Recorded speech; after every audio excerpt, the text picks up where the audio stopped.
लाग्यो मलाई त ल है त साथीहरू हैन न्यू काण्ड आएको रहेछ नाम चाहिँ GANGU रे हैन अनि मान्छे पनि राम्री नै हुनुहुँदो रहेछ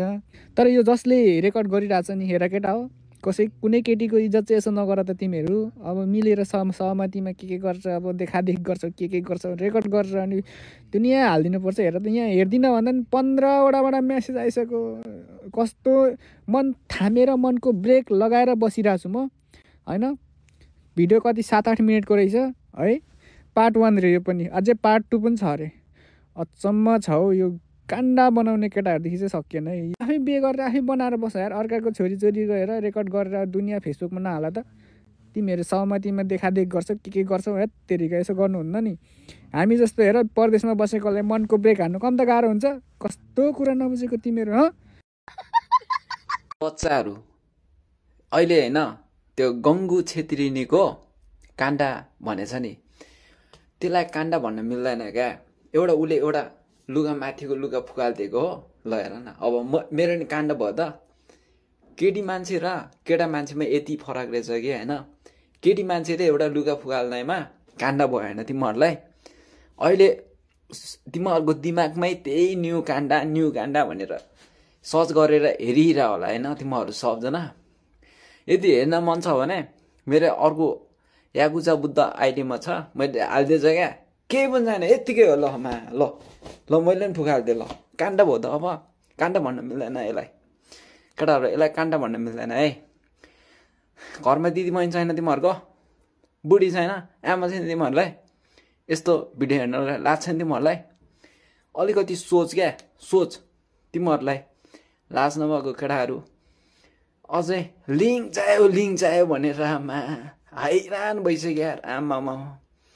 ठुक्का लाज पनि छैन अझै तिमीहरूलाई काण्ड थेट कर सुतेर उठेको एउटा यार यो लिङ्क नपठाऊ क्या मलाई यार म यार वाक्क भइसक्यो यार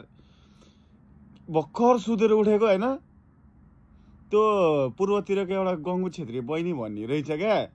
बहिनीले हरर मुभी बनाएको रहेछ हैन हरर मुभी बनाएको रहेछ यस्तो हेरेको मेरो सातो गयो यार साथीहरू यार बिहान यार छ्या बहिनी क्रिम तल यार म भात पनि खान्न आज कसम भनेको यार छ्या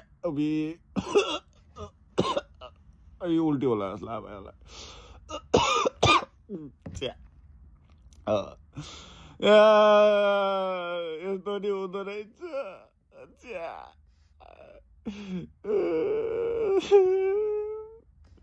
के यार बहिनी यार एटिट्युड हेर्दा त बा म त कत्रो सुनकै यार म हिरा मोती के अरे उसको डायमन्डको होला भनेको के कुहिएको बोकेर हिँडेको म मर्छु होला मेरो सातो गयो मेरो सातो पुकाइदे गङ्गु छेत्रीको त्यो इन्सिडेन्टवाला भिडियो हेर्नुभयो त तपाईँहरूले तर के तपाईँहरूलाई थाहा छ निर्मला पन्त सुरक्षा त एउटा बस पपुलर रेप केस मात्र हो 2018 र 19 को फिस्कल इयरमा 2230 भने 2019 र 2020 मा 2144 वटा रेप केसहरू पुलिस स्टेसनमा दर्ता भएको थियो जुन 2014 र 2015 को केस भन्दा ठ्याक्कै डबल थियो 981 वटा रेप केस अझ यो त पुलिस स्टेसनमा दर्ता भएको केस मात्र हो हामीलाई थाहा नभएको नि कतिवटा हुन सक्छ जुन हामी त्यो रेप केसको लागि न्याय माग्दैछौँ अहिले हामी पनि आफै पनि त्यस्तै बन्दैछौँ सो यदि तपाईँहरूसँग त्यो भिडियो छ भने अरूहरूलाई सेयर नगर्नुहोस् र त्यो भिडियो डिलिट गरिदिए हाल्नुहोस् रेस्पेक्ट एभ्री वुमेन